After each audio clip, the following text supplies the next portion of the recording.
Si je n'ai pas peur, mais je vais pas survivre longtemps. Donc ça va régler les choses en profondeur, de Ça sorte va aller que... travailler sur la source. Bonjour Stéphanie, je suis très heureuse de t'avoir aujourd'hui. Bonjour Nathalie, merci. Donc aujourd'hui, l'interview, c'est moi qui interviewe Stéphanie parce que j'étais plutôt habituée à ce que ce soit dans le sens inverse et je suis vraiment contente que tu m'autorises et que tu me permettes de le faire. Pour moi, c'est un grand honneur.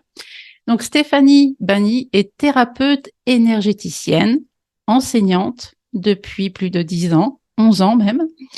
Et ce que j'apprécie chez elle, c'est que en tant que thérapeute, elle a une grande ouverture sur tout ce qui est médecine douce comme complément vers aux médecines classiques et traditionnelles.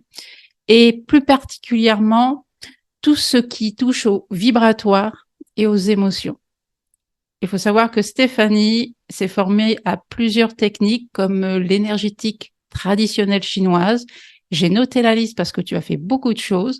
Le décodage biologique, le transgénérationnel, le toucher crânien énergétique et en plus, elle est formée en tant que coach de vie, ce qui te permet d'accompagner des personnes dans leur épanouissement et leur réalisation.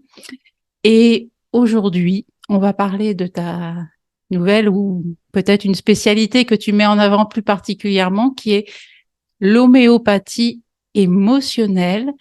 Donc, a priori, cette spécialité semble regrouper un peu tous les sens de ce que tu as fait jusqu'à maintenant, tout ton parcours, c'est-à-dire tout ce que le vibratoire permet de guérir au niveau du cœur. Est-ce que tu as quelque chose à ajouter à ta présentation?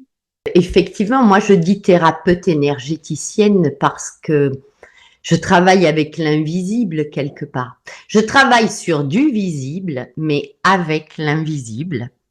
Et effectivement, depuis 2 ou 3 ans, je me suis concentrée sur l'homéopathie émotionnelle. Je travaille déjà beaucoup avec les émotions. En fin de compte, cette homéopathie, je l'aborde et d'un point de vue émotionnel, mais également d'un point de vue très chamanique. C'est-à-dire que donc je forme, je consulte, mais je forme également. Euh, Quand je dis chamanique, c'est-à-dire que euh, chaque règne du vivant, que ce soit le minéral, le végétal, l'animal, ne nous indique pas du tout la même chose. On est sur des strates différentes, on est sur des messages différents, parce que l'homéopathie, justement, nous apporte des messages sur des blocages que l'on peut avoir, sur des blessures, sur des mémoires également, sur tout un tas de choses. C'est un indicateur pour moi et pour celui qui l'utilise, bien évidemment. Mhm. Et qu'est-ce qui t'a amené et t'a guidé vers cette pratique, vers cette thérapeutique très particulière? Donc, tu as fait beaucoup de choses au niveau de tes formations. Tu as suivi tout un parcours qui est quand même assez impressionnant, en tout cas, je trouve, au niveau des formations, parce que c'est pas anodin que de se former à l'énergétique traditionnelle chinoise ou à tout ce qui est transgénérationnel, etc., le décodage biologique. Qu'est-ce qui t'a guidé, toi, en tant qu'individu, dans cette direction de l'homéopathie émotionnelle aujourd'hui? Alors, j'ai eu l'occasion à une époque, il y a 4 ans à peu près, de me faire initier à l'homéopathie, sachant que je ne suis pas homéopathe, hein, je ne me définis pas du tout comme Mhm. homéopathe. Donc, j'ai été initiée sur 2 week-ends et à partir de là, c'est comme si un monde s'ouvrait à moi. Et du coup, j'ai décidé de creuser et d'apprendre toute seule. Et waouh, quoi! Ça a vraiment été waouh! Je suis allée agrémenter les remèdes que je rencontrais, que j'utilisais, avec différents autres outils, on va dire, que ce soit par exemple la psychanalyse, que ce soit les lettres hébraïques, la mythologie, tout un tas de choses. Je les ai agrémentées, si tu veux, pour leur donner encore plus de sens. Je me suis régalée. Alors ça a été un très très long travail parce que quand pendant 2 ans on a le nez là-dedans, ça fait une somme de travail assez importante, mais tellement passionnante et surtout tellement pertinente. Voilà, je ne sais pas si c'était la réponse à ta question. C'est intéressant de savoir que tu es entré dans ce domaine par passion et aussi certainement pour te découvrir ou révéler une partie de toi ou guérir quelque chose. Est-ce que ça a fait aussi partie de ton parcours? Est-ce que toi, tu as travaillé sur des choses en particulier, sans nous dire évidemment tout le travail, mais ce que ça a pu t'apporter d'entrer dans cette démarche de pratique de l'homéopathie émotionnelle? Alors, justement, lorsque j'ai préparé donc la formation que je propose aujourd'hui, parce que donc c'est sur toute une année, il y a 5 modules d'un week-end à chaque fois. Donc, une fois tous les 2 mois. Sur ces 5 modules, on va déjà travailler beaucoup sur les émotions.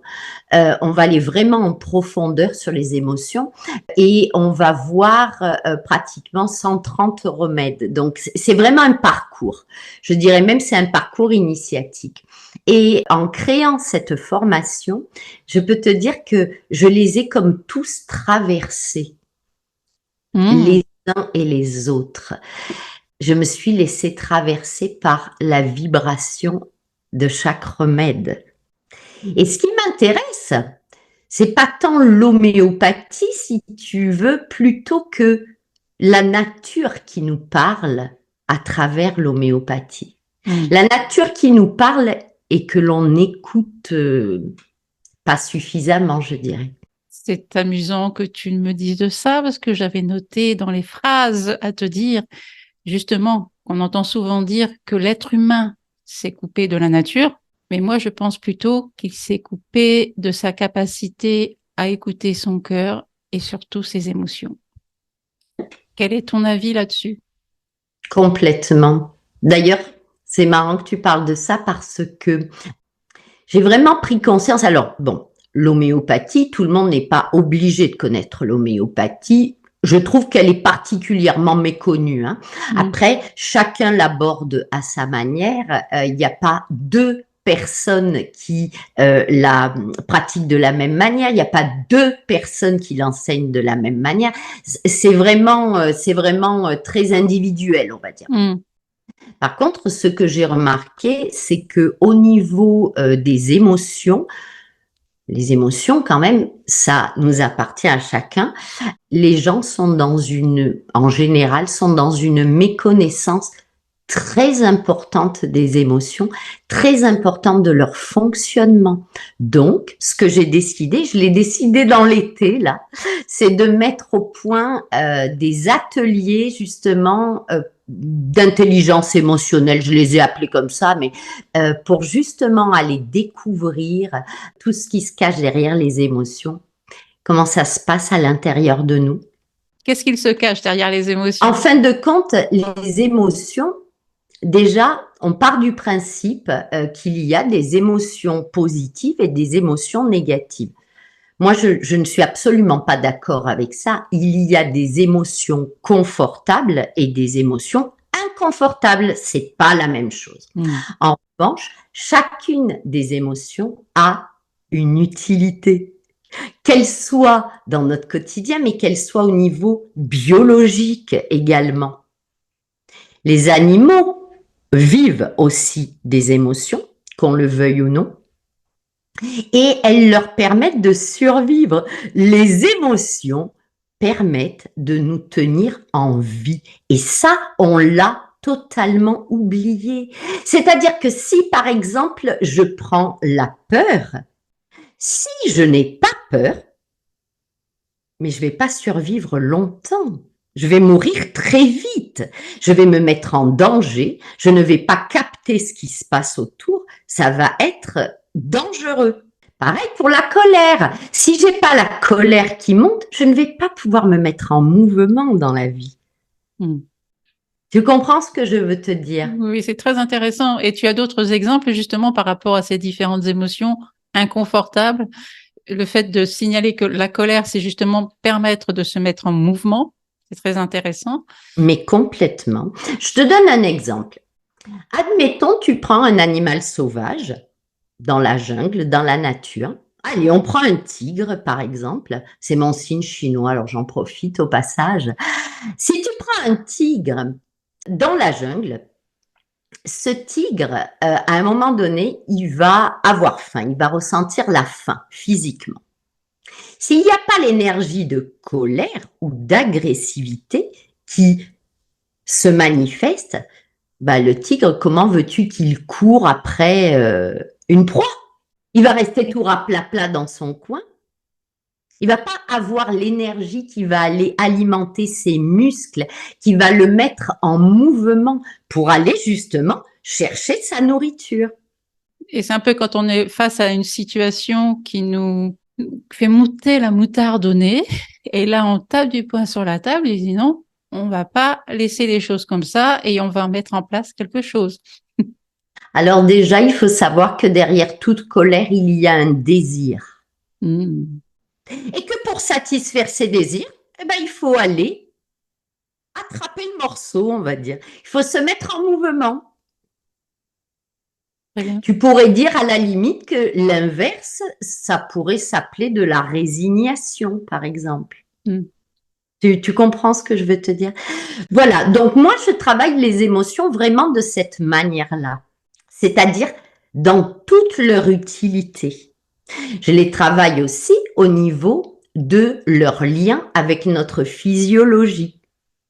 Par exemple, en médecine chinoise, on va savoir que la colère est reliée au foie, à la vésicule biliaire, mais également à la vue, par exemple. Non, mais je te donne un exemple, il y a une liste très Oui, exhaustive. non, mais c'est très parlant, effectivement. Voilà. Donc, pour les pathologies, pour les résonances au niveau du corps, bien sûr que je vais travailler avec les émotions, évidemment. Le traitement homéopathique agit au niveau physiologique sur une partie du corps, mais aussi évidemment sur les émotions, puisque les émotions. Alors, moi, comme je travaille, alors je comprends ce que tu veux dire. Moi, comme je travaille avec des hautes dilutions et que je travaille donc sur de l'homéopathie émotionnelle, je vais aller d'abord travailler sur le subtil qui ensuite aura une répercussion dans la matière. Je ne fais pas de la bobologie, si tu veux. Voilà. Donc Voilà. pour les personnes qui veulent te voir, on va pas te voir parce que on a mal quelque part ou parce qu'on a une défaillance à un moment donné au niveau physiologique, mais plutôt plus un espèce de mal-être émotionnel, quelque chose de difficile à passer. Il y a une situation qui est un peu lourde et ça peut être un deuil, ça peut être je sais pas, un licenciement, des situations qui font que on se retrouve des émotions exacerbées et surtout celles qu'on n'a pas l'habitude de vivre, qui peuvent, voilà, perturber notre quotidien. Et c'est à ce moment-là que les gens viennent te voir, c'est ça? Alors, non, pas que. Pas forcément. C'est-à-dire que moi, on peut venir me voir pour un problème émotionnel, mais on peut venir me voir également pour un problème comportemental et même pour un problème physique, bien que je ne sois pas médecin et que je ne me mets pas en travers du chemin de la médecine, pas du tout. C'est un complément. En complément. Oui. Et quand quelqu'un vient me voir pour une problématique physiologique, on ne va pas se cantonner à cette information-là, on va aller chercher la source. Parce que, admettons qu'il y ait deux personnes qui viennent me voir avec un psoriasis, par exemple. Un exemple. Ces deux personnes-là, elles ont la même pathologie, mais pas du tout pour les mêmes raisons. Donc, et elles repartiront avec un traitement différent probablement. exactement. Tu comprends ce que je veux te dire? Oui, On va pas partir sur les mêmes pistes. Le remède va me donner une indication. Moi, je me sers du test musculaire, du test kinésiologique pour tester le remède. Le remède déjà va me donner une indication. Pour te dire la vérité, lorsque quelqu'un me consulte, très souvent, le remède m'a déjà donné tout le déroulé de l'histoire. La personne, quand je lui parle, à travers le message du remède, hein, elle peut penser que je suis voyante, hein, alors que ce n'est pas du tout le cas. Mais c'est tellement précis, c'est tellement pertinent que, enfin, moi, ça m'émerveille à chaque fois. Hein. Je suis émerveillée par ce qui se passe avec l'homéopathie. Les personnes viennent te voir et pour une problématique qui peut être d'origine physiologique au démarrage, mais on sait tous qu'évidemment que le physiologique, le psychique, tout ça est lié. Oui. Et par rapport au traitement que tu trouves, traitement homéopathique, on parle, hein, on est toujours dans les hautes délusions. Donc l'information de ce traitement homéopathique va te résumer leur histoire. En fin de compte, la personne, elle, vient me voir avec une problématique.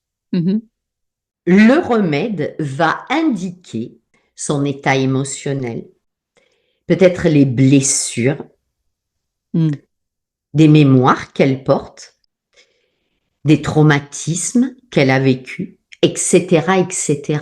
Si tu veux, il n'y a pas forcément un remède par pathologie. C'est pas comme ça que ça fonctionne. C'est pour ça que tout à l'heure je t'ai dit, 2 personnes peuvent venir avec une pathologie semblable, repartir avec 2 remèdes différents. Ce qui est intéressant avec l'homéopathie, c'est que déjà, pour moi, c'est une thérapeutique holistique, c'est-à-dire que la personne va être prise en compte dans sa globalité. Et c'est aussi une thérapeutique très individuelle. C'est-à-dire que c'est presque comme réglé sur du papier millimétré. Alors, moi, je travaille avec un remède à la fois, un peu comme tu dirais un acupuncteur qui travaillerait avec un point d'acupuncture à la fois, une aiguille à la fois. Je vais travailler sur quelque chose de précis et de puissant. D'où des consultations que j'imagine avec beaucoup de questionnaires et de façon à trouver, ou alors tu laisses Eh bien, pas tant que ça, pas finalement, tant que ça. Nathalie. Ah, oui. Bah, bien sûr qu'il y a un échange, c'est une évidence, bien sûr, mais pas tant que ça. Parce que le message du remède va éclairer, mais tellement, mais même au-delà parfois des attentes qu'on pourrait avoir, quoi. Moi, l'homéopathie, je la teste avec le test musculaire. C'est celui avec lequel je suis la plus à l'aise et avec lequel j'ai le plus l'habitude, on va dire. Hein, maintenant, c'est une évidence pour moi. Après, tu vas avoir des gens, et c'est pour ça d'ailleurs que je forme aussi bien des thérapeutes. Je voudrais bien qu'on en parle d'ailleurs oui, de bien ça, sûr. la formation pour les thérapeutes. Oui. Aussi bien des thérapeutes que du grand public. Ouais. Que du grand public, tout à fait. Les gens peuvent tester les remèdes de manière différente. Il y en a qui vont utiliser le pendule, d'autres qui vont pouvoir utiliser des cartes, d'autres qui vont pouvoir utiliser le pouls ou même le corps sous forme de balancier.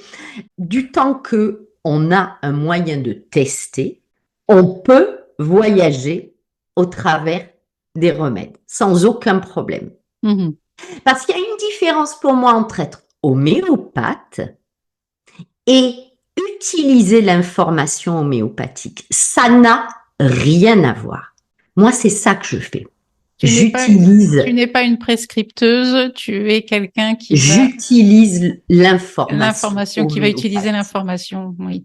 J'imagine que dans ces consultations, les personnes qui sentent que tu as compris de façon déjà vibratoire et autre leur histoire, ce qui les a amenés dans ton cabinet, elles doivent se sentir aussi uniques, mais pris en charge d'une façon euh, beaucoup plus sereine et beaucoup plus intégrale. Comme tu dis, c'est holistique, donc c'est-à-dire que on englobe la personne. Et c'est vrai que dans un système médical où on va parler du patient par sa maladie, par exemple, que ce soit en psychiatrie, que ce soit comment dire, pour toute autre maladie, c'est aussi agréable d'être considéré dans son individualité, L'ensemble. dans son ensemble. Et ça, rien que ça, déjà, je pense que ça doit participer aussi à la guérison. En tout cas, au niveau émotionnel, ça apporte du réconfort. Quels sont les résultats qui t'ont paru ou les exemples qui t'ont paru les plus flagrants et qui t'ont conforté dans cette idée de continuer le travail que tu fais aujourd'hui? Alors, déjà, ce que je voudrais dire, c'est que pour moi, le fait d'aborder la personne de manière holistique, de manière globale, c'est une évidence. C'est-à-dire que moi-même, je ne me suis jamais considérée autrement qu'un corps et un esprit reliés. Tu comprends? J'aurais jamais pu faire autrement que comme ça. Pour moi, c'est juste évident, tout simplement. Alors, avant de te donner des exemples, il y a quelque chose que je voulais dire à propos de l'homéopathie. Très souvent, on va entendre que l'homéopathie est un placebo. Moi, il faut savoir que je travaille aussi bien avec l'humain qu'avec l'animal. Ça, c'est important de le dire. Que je travaille en présence, mais que je travaille essentiellement aujourd'hui à distance, en visio, par exemple. L'homéopathie, donc, peut être considérée pour beaucoup comme un placebo. Et moi, je dis que ce n'est pas possible parce que les résultats les plus scotchants que j'ai pu rencontrer, c'était justement avec des animaux ou avec des enfants en très bas âge, voire des bébés. Ça peut pas être un placebo dans ces cas-là. Tu comprends ce que je veux te dire? Ça tient plus la route, le placebo. Exactement. C'est en le testant aussi sur mon chien que Toi, tu oui, as testé sur ton... que j'ai vu les résultats et je dis parce que même le côté placebo, je ne le rejette pas. Parce que pour moi, à partir du moment où ça fait du bien, je prends. Même si c'est Mais placebo, complètement c'est pas d'accord. grave. Et quand j'ai testé l'homéopathie sur mon chien et que j'ai vu les résultats plutôt positifs rapidement, je me suis dit, ah, il y a quand même quelque chose au niveau informationnel. On peut pas dire le contraire. Donc ça fonctionne. Ça fonctionne ou ça fonctionne pas, mais en tout cas, il n'y a pas d'effet secondaire. Et c'est très sain. Enfin, pour moi, c'est important. J'ai toujours de l'homéopathie chez moi. Je sais que c'est quelque chose que j'utilise. Je ne vais pas forcément dénigrer les traitements chimiques, mais de préférence, je vais aller vers l'homéo, bien sûr. Mais ça fonctionne, oui. Et je te dis, même si c'est placebo, je prends. Tout à fait. Tout à fait. Ben oui. C'est Moi, c'est important. pareil. C'est pareil. Moi, j'avoue que j'ai beaucoup d'enfants dans ma clientèle. Bon, c'est comme ça. La vie a fait que.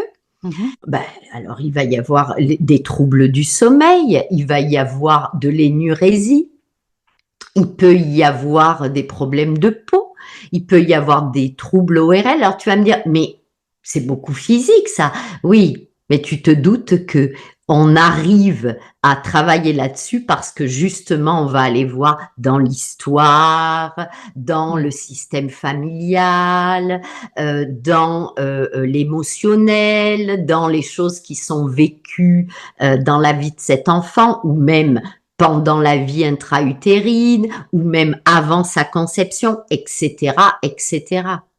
Donc, ça va régler les choses en profondeur. Ça va aller travailler sur la source. La source est directement et du coup éliminer des problématiques qui auraient pu perdurer comme des otites à répétition ou des choses comme ça. Enfin, je parle pour les enfants. Ça va aller pacifier quelque Le chose. d'accord. Finalement, la maladie, enfin la problématique physique va révéler quelque chose dans l'histoire, dans notre histoire? Complètement. Et comme je te l'ai dit tout à l'heure, admettons que 2 enfants consultent, alors bien sûr que c'est à travers les parents, évidemment. 2 enfants consultent par exemple pour de l'énurésie, le remède ne sera pas le même. Même si on sait qu'au niveau des homéopathes et des basses dilutions, il peut y avoir des remèdes spécifiques. Mais moi, je ne travaille pas de cette manière-là. Je travaille sur l'émotionnel. Part des émotions en priorité. Parce qu'on est quand même dans une société qui refuse les émotions, qui nous empêche de les ressentir avec toute cette médication antidépresseurs, anti-anxiolytiques, etc., qui font que finalement, on n'arrive pas à résoudre nos problèmes parce qu'on n'arrive pas à faire face à nos émotions. Alors, j'entends ce que tu dis, d'où cette idée cet été de mettre en place des ateliers d'intelligence émotionnelle pour adultes pour l'instant, pour pouvoir justement identifier, comprendre, se mettre à l'écoute de soi et puis du coup à l'écoute de l'autre. Maintenant, quand tu as un enfant ou un animal qui a une problématique, la personne déjà, c'est peut-être pas forcément en lien avec quelque chose qui le concerne directement. Ça peut être en lien avec son histoire. Quand tu as un nourrisson, bien souvent, c'est en lien avec son histoire. Faut pas se leurrer. Bien souvent, je vais aller aussi travailler sur les parents. Bien sûr. Pour un chien ou un chat, sur l'humain qui en est responsable. Tu comprends, c'est tout un système en fin de compte. Voilà. Mais maintenant, c'est vrai que quand un adulte vient me voir, là oui, on va aller travailler sur l'émotionnel. D'accord. Alors tout à l'heure, tu parlais au niveau des émotions de celles qui étaient difficiles à admettre ou à accueillir, on va dire. Alors la reine, la number one des Burke, et d'ailleurs je dis Burke exprès, c'est le dégoût. Le dégoût, je pourrais faire une journée à parler du dégoût. C'est très très compliqué d'y aller. D'accepter, d'accueillir le dégoût. Non, même de le percevoir déjà à la base. Rien que de le percevoir en nous. Bien sûr. Je l'ai vécu moi-même, c'est pour ça que je peux en parler. Ça matche quasi à chaque fois. Le dégoût, on a du mal à y aller. Mais même pas y aller, on a du mal à l'identifier, à le reconnaître, à voir qu'il est là. Waouh. Et tout ça, tu vois, dans les formations, j'en parle. On va vraiment en profondeur sur les émotions. Je te dis, c'est tellement méconnu. Moi, lorsque j'ai vraiment découvert à quel point les émotions étaient méconnues, mais c'est le bins à l'intérieur si on n'arrive pas déjà à s'en sortir avec ça.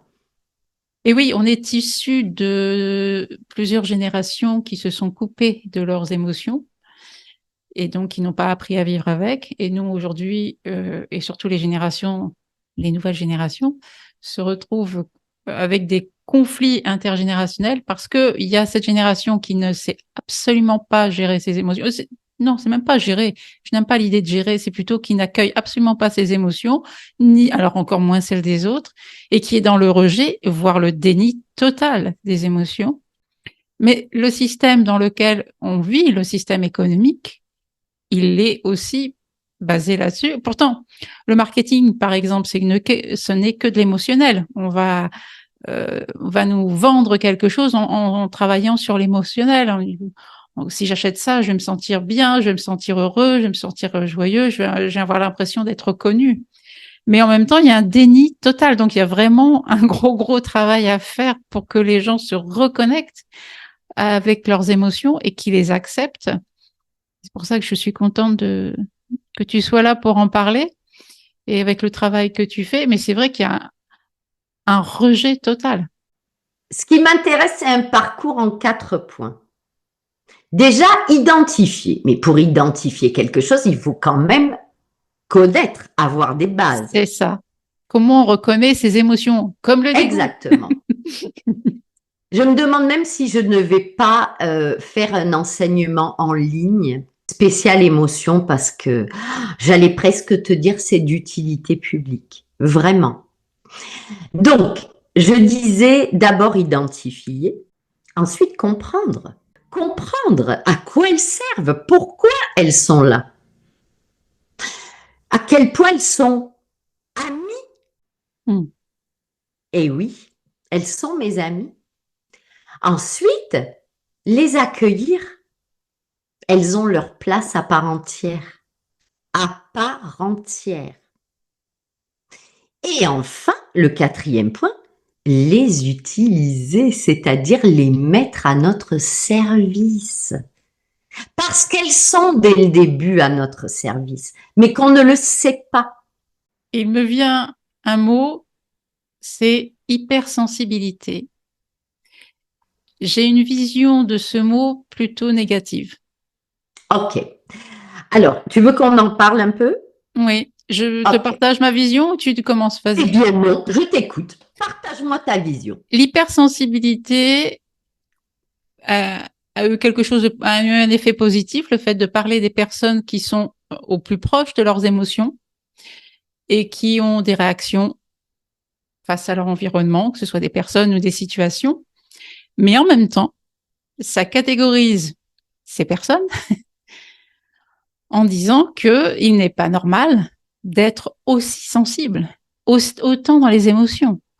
Alors qu'en réalité, c'est peut-être notre société, notre monde qui est complètement coupé de des émotions et qui s'en sert uniquement qu'à des fins monétaires, on va dire. C'est ma vision aujourd'hui. Donc, je voulais avoir la tienne par rapport à cette notion d'hypersensibilité. On m'a souvent catalogué là-dedans et je n'ai jamais réussi à y entrer parce que j'avais l'impression qu'on me considérait comme une victime de mes émotions, alors que pour moi, ce sont des guides, comme tu le dis très bien. Des amis, je t'ai dit. Des amis, exactement. Et ta vision alors? Déjà, on est dans une société qui a de la difficulté à accepter sa vulnérabilité. D'accord? Nous sommes tous sensibles. Nous sommes des êtres sensibles. Maintenant, ce que je pense par rapport à l'hypersensibilité, c'est que déjà, premièrement, c'est une étiquette de plus. Et moi, les étiquettes, j'ai du mal. Ça te met, tu vois, dans une case et je trouve que c'est très réducteur. Par rapport aux personnes merveilleuses que nous sommes, c'est super réducteur de se mettre dans un tiroir ou dans une case. Déjà, voilà, le côté étiquette. Ensuite, ce que je voudrais dire, c'est que lorsque l'on arrive à avoir une écologie intérieure satisfaisante, celle en 4 points dont je t'ai parlé précédemment, identifier, comprendre, accueillir et utiliser. Mais il n'y a plus d'hypersensibilité parce que le courant y coule naturellement. Il y a de la répression dans l'hypersensibilité, mais très souffrante en plus. Très souffrante. Moi, je le perçois comme ça. Après, le fait que l'on soit sensible, qu'on ait besoin d'offrir sa vulnérabilité, tout est normal pour moi, si tu veux. Mais s'il y a une trop grosse répression émotionnelle, oh, mais tu sais, ça me fait penser au cocotte sèble là, avec le... C'est ça, Ça va imploser, j'allais dire. tout à fait. Et cette Après, on peut le voir aussi, alors je ne sais pas, ça m'a traversé, donc je vais le dire, on peut le voir aussi dans le sens de conscience et d'inconscience. C'est-à-dire que, ben, au plus je vais être consciente, alors je ne parle pas de psy là, hein, quand je parle consciente de qui je suis, de ce que je vis, de ce qui est, mais au plus je vais être sensible à ce qui m'entoure, au plus je vais percevoir la beauté de chaque chose et de chacun. revenir au temps présent, tout simplement. Oui, entre autres, oui, oui. Merci pour ton Je t'en partage. prie. Je voudrais préciser, si c'est possible, avant qu'on oublie d'en parler, c'est que le fait de transmettre, moi, le but de la transmission, pour moi, alors elle passe par les émotions, par l'homéopathie, le but de la transmission, c'est de pouvoir apporter, autant que faire se peut, plus d'autonomie, de responsabilité et de conscience. Ça, pour moi, ça a une valeur inestimable. C'est vraiment pour cela que je le fais. C'est une belle mission. Donc, tu donnes des consultations autour de l'homéopathie émotionnelle, donc avec cet outil. Et d'autres outils aussi, mais principalement, oui. Voilà, et tu transmets ton savoir à travers des sages, et notamment celui sur les émotions, enfin l'atelier sur l'intelligence Oui, alors émotionnelle. le principal quand même, parce que l'homéopathie émotionnelle, c'est quand même un cursus de 5 modules, donc il y a un engagement. On Donc, est sur quelque chose de complet, il y a un donc sur engagement. l'homéopathie émotionnelle, là aussi, il y a la possibilité de se former avec toi, parce que finalement, si j'ai bien compris, c'est toi qui l'as créé, qui a mis tout, qui a assemblé Alors, toutes tes recherches et ton expérience pour pouvoir le transmettre à d'autres personnes qui peuvent s'en servir en tant que thérapeute ou simplement pour eux-mêmes dans leur maison, enfin dans leur famille, s'ils en ressentent le besoin. alors, Nathalie, déjà, le fait de je l'ai créé, non. Parce que, tu sais, dans le milieu de l'homéopathie, il y a tellement eu de personnes très inventives qui ont mis leurs pattes, leur couleur, tu vois, à l'outil. Donc, non, moi, j'y ai mis ma couleur. C'est ça. J'y ai mis de moi.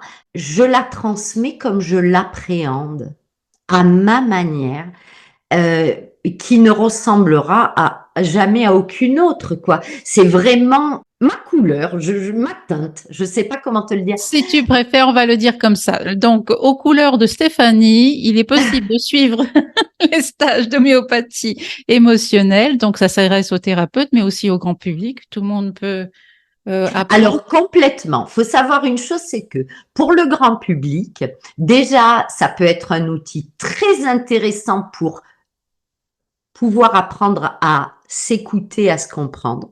Déjà. Ça va être également un cheminement parce que tout comme moi, j'ai traversé tous les remèdes en préparant la formation, eux vont les traverser en la suivant. Et à chaque fois que on fait un module, à la fin de chaque module, je vais tester en plus un remède individuel pour chacun. Ce qui fait que ça n'est pas qu'un enseignement, c'est un cheminement personnel également.